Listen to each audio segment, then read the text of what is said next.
آپ کو اس وقت کی مناظر دکھا رہے ہیں۔ اسلام آباد اور جڑواں شہر راولپنڈی میں شدید بارش نے معمولات زندگی بری طرح سے متاثر کر دیے ہیں۔ موسمی حالات کے پیش نظر راولپنڈی میں چھٹی کا اعلان کر دیا گیا ہے۔ ایک دن کی چھٹی کا اعلان کیا گیا ہے۔ ڈیپٹی کمشنر راولپنڈی حسن چیمہ نے موسمی حالات کے پیش نظر ضلع بھر میں ایک دن کی چھٹی کے اعلان سے متعلق نوٹیفیکیشن بھی جاری کر دیا ہے۔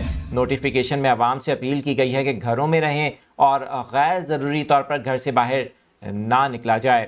راولپنڈی میں مسلسل بارش کے باعث کئی نشیبی علاقے زیر آب آ گئے ہیں، جہاں پر بدترین سیلابی صورتحال پیدا ہو چکی ہے۔ مختلف علاقوں میں گاڑیاں سیلابی ریلے میں پھنسی ہوئی ہیں، جبکہ شہریوں کو مشکلات کا سامنا ہے۔ اندرون شہر کئی علاقے زیر آب آ چکے ہیں۔ برساتی نالوں میں شدید طغیانی پیدا ہو گئی ہے۔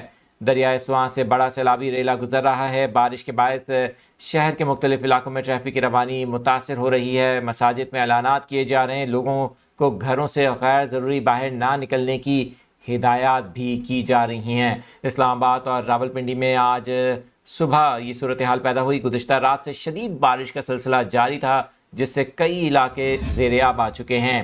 ادھر پنجاب کے مختلف علاقوں میں بھی شدید بارشوں کا سلسلہ جاری ہے۔ محکمہ موسمیات نے مزید بارش کا بھی امکان ظاہر کیا ہے۔